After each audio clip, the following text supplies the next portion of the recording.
Vamos a platicar del 2012, como que todo el mundo habla del 2012, pero nosotros tenemos que hacer un paréntesis en 2011, porque todo lo que es la zona metropolitana pues, se va a decidir en el 2011 respecto al Estado de México, en el 2012 el Distrito Federal y posteriormente la Presidencia de la República también en el 2012. Nos acompaña el diputado del PAN, Carlos Alberto Pérez Cuevas, vicecoordinador de la fracción del PAN en la Cámara de Diputados. Carlos Alberto, mucho gusto.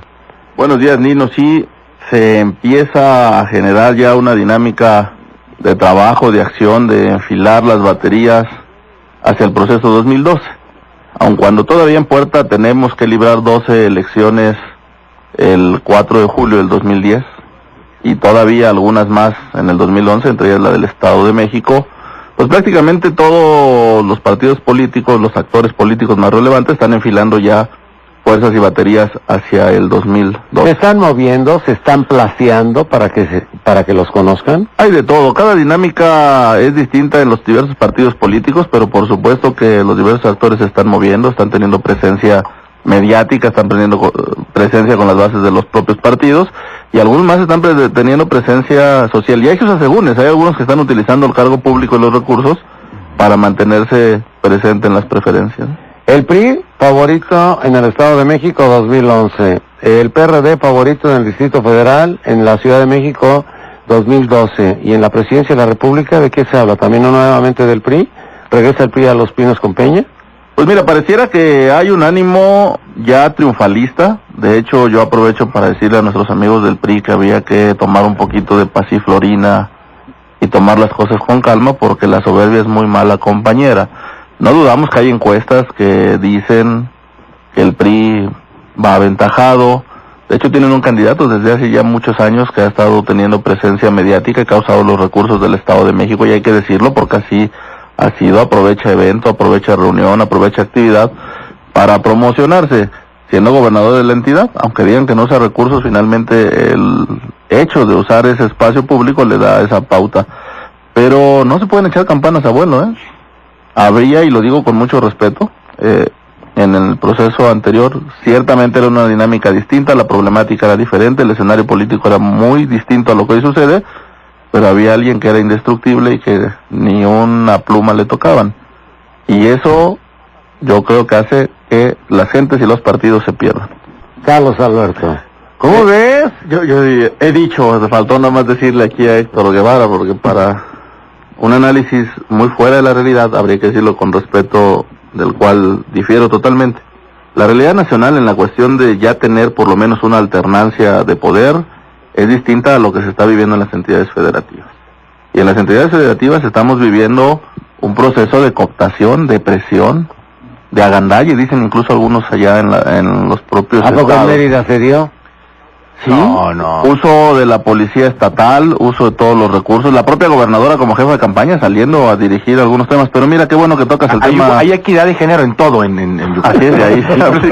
Fraude electoral. Las mujeres están muy adelantadas. Mujeres. Sí, no, habría que reconocer eso, que ese tema. Estamos muy adelantados a tener esos temas. Sí. Mira, Mérida es un ejemplo claro. Las encuestas que hoy, hay que tomarlas para hacer un análisis, para tomar decisiones, pero no podemos tomarlas como un asunto de certeza. Se reflejó, ya decía Vidal allá en Colombia, pero aquí tenemos un ejemplo clarito en Mérida. Las encuestas días antes hablaban de 20 y algunas daban hasta 30 puntos de diferencia a favor del PRI, donde prácticamente decían que el PAN no tenía nada decía que los iban a paliar. Los iban a barrer. Bueno, quiero decirte que todavía las encuestas de salida de ese día de la elección hablaban de 14 puntos de diferencia. Y la única encuesta válida, la real, que ya es el conteo de los propios votos, marcó 4 puntos de diferencia. Es decir, prácticamente la elección estuvo empatada. Permearon las encuestas, hicieron que algunos bajaran la guardia, hicieron que algunos otros hicieran uso de ese aspecto, y bueno, hoy nos hemos dado cuenta de ellos. Pero en las entidades federativas estamos viendo un proceso de regresión, de autoritarismo. Ese supuesto PRI nuevo no existe. Y yo lo digo, por ejemplo, ahora las mayorías son para usarse. Yo recuerdo en esta mesa que en muchos debates el PRI se ufanaba del gran triunfo que tuvo en el 2009 y de la gran mayoría que le dio en la Cámara de Diputados. Que no es tal, el PRI ganó el 38% de los votos nada más.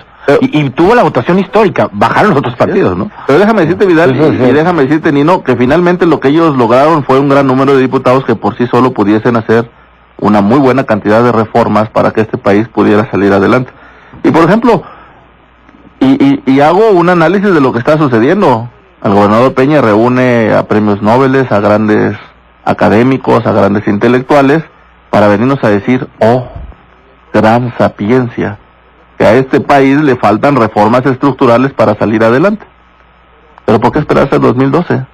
¿Por qué no hacerlas ahora que tienen mayoría en la Cámara de Diputados y que tienen un gran peso en el Senado? Nos vienen a hablar que hay un gran déficit de empleo, y yo digo, pues el Estado de México no es la joya de la corona, ni es el Estado que podría ser ejemplo de solución, es un conflicto tremendo. Mira un caso tan fuerte, o sea, que el mismo gobernador, el día que estaban presentando el tema, el caso Polet, que aclaro desde ahorita, porque seguramente será el tema, el respeto a la familia está, el respeto a la niña está, pero nosotros entramos a un tema de justicia, a un tema de investigación. Ese millón de actas de averiguación previa rezagadas en la Procuraduría del Estado de México hablan de que ahí está muy grave el tema de la justicia. Sale el gobernador a dar cátedra de lo que debiese hacerse a nivel nacional en temas de justicia cuando no puede resolver un tema local, es un tema grave. Pero más allá de echarnos los dimes y los diretes de quién ha fallado y quién no, el contexto real es que hoy en día las elecciones están cerradas en las entidades federativas, va a ser un proceso muy fuerte. Nosotros estamos en una gran preocupación y anunciamos que hay elecciones de Estado en la mayoría de las entidades, porque la gran batalla se va a ver el día de las elecciones, nada menos ayer, y aprovechamos aquí tus micrófonos para hacer una denuncia muy amplia y muy sentida. Ayer tuvieron retenido a Miguel Ángel Yunes varias horas, gente de los 400 pueblos, y el gobierno del Estado no mandó seguridad, el gobierno del Estado no intervino, y esos son temas muy graves que pueden derivar inclusive en violencia. ¿2011 lo van a ganar ustedes? Yo creo que ¿En el Estado de México? 2011 hay un gran temor en el Estado de México. ¿De parte de quién es el temor? Del PRI, del propio gobernador. Si no hubiera habido ese temor, ¿por qué pedir por escrito y firmado y ante notario público? Bueno, le gusta, te lo firmo y te lo cumplo. Y cambiar el incremento del IVA por eso. Así es. Moneda de cambio. Ese es un temor marcado de que en el Estado de México puede haber una alianza, indistintamente de cómo nos vaya en este proceso 2010, porque el Estado de México es otra cosa. Aun cuando las alianzas pudieran dar resultado o no en las entidades donde ya vamos, el Estado de México de todos modos sigue siendo un laboratorio político donde también sería muy interesante ver cómo nos iría en alianza. El PRD y el PAN del Estado de México es otra clase política distinta a otras entidades, con un tipo de operación, de estructura y de trabajo muy distinto a otras entidades. Quiero decir lo siguiente. Dice hace un rato el señor diputado Pérez Cuevas que el PRI tiene temor. No, al contrario. Quien tiene temor es el PAN y esa alianza. El quien tiene y quien ha exhibido temor es nada, ya lo dijimos ahí en la tribuna con él. ¿Por qué firmaron, firmaron los acuerdos si no tienen temor? Además, esto que firmó Beatriz Paredes, uno por uno, no le echen montón. Había una cláusula que decía no tocar a Peña, no hacer menciones de él, no agredirlo, y otra, no alianzas en el Estado. Y lo firmaba el secretario de gobierno del Estado. Quien tendrá que aclarar en lo particular, aquí estamos hablando de un tema que va hacia el 2012, que tiene que ver con un tema de gobierno, de pensar como estadistas, de ir más allá de si un color o un partido llega. Mira, yo por ejemplo advierto en lo que dice Héctor Guevara, y eso sí es difícil de procesar, lo he advertido de lo que ha dicho Beatriz Paredes, lo que ha dicho el propio Gamboa, es que hay un sueño guajiro muy grave de que todo tiene que volverse a pintar de un solo color y que tiene que haber carro completo. Por fortuna, creo que en México eso ya no existe, no va a pasar. Y no va a pasar porque no le conviene a las instituciones mexicanas, no le conviene a este país, no le conviene al propio desarrollo. Hoy en La Jornada, hoy en varios periódicos a plana completa, habla por lo menos de algunas personas muy respetables, María de la Cera, Raimundo Riva Palacio, donde dan cuenta de que, por ejemplo, dice Raimundo Riva Palacio en su columna del 24 de mayo pasado, una encuesta pagada por el gobernador de Nuevo León. Hay acusaciones en Zacatecas no sé, fueron 100 vehículos, creo, los que se encontraron en una bodega, venían de Nuevo León, pagados. Así es, y entonces de pronto... Por de Rodri, según la persona que Rodri. Así es, de pronto entonces decimos qué es lo que sucede. Ahora, si en el caso, yo digo que todo el que sea responsable que cumpla en el Estado de México, tenemos un gran pendiente de cientos de casas, de cientos de millones de fortuna de Arturo Montiel. No vamos a bajar el nivel del debate ese tema, pero es un tema pendiente que también en algún momento se tiene que discutir. Pero regresemos al tema central. Regresemos a que no va a haber hegemonía de un solo partido, regresemos a que también nadie puede echar campanas a vuelo. Yo decía hace un rato que en el 2006, siendo otro escenario, lo vuelvo a recalcar, alguien decía que era indestructible. Y yo creo que eso fue lo que fue mellando y fue haciendo que la preferencia que había logrado como ningún otro personaje en la historia moderna de la política mexicana lograra ese nivel de aceptación. Después se vino abajo.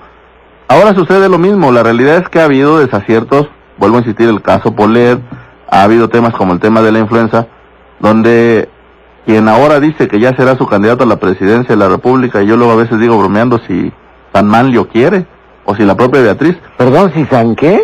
San Manlio, ellos mismos lo dicen. Lo que pasa es que no se ve un